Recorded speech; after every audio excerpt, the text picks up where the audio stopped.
Now the serpent was more subtle than any beast of the field which the Lord God had made, and he said unto the woman, Yea, hath God said, Ye shall not eat of every tree of the garden?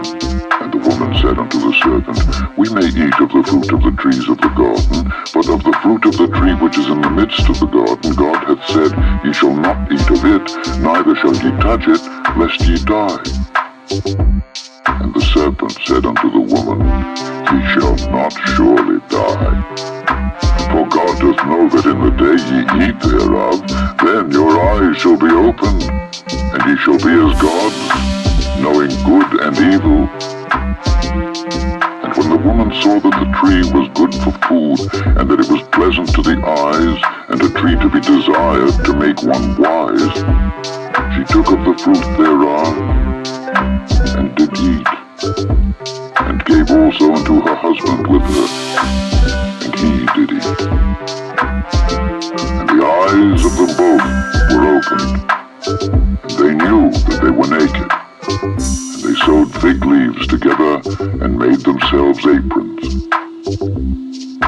And they heard the voice of the Lord God walking in the garden in the cool of the day.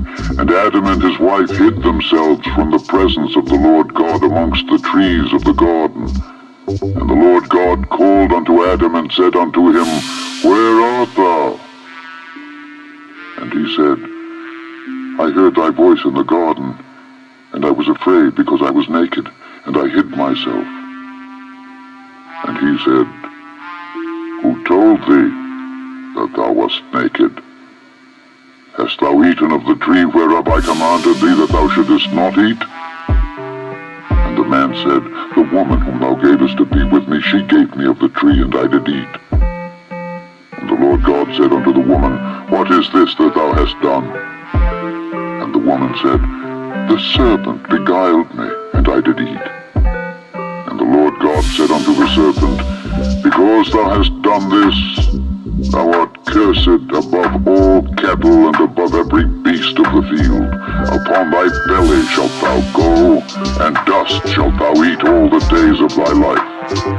And I will put enmity between thee and the woman, and between thy seed and her seed.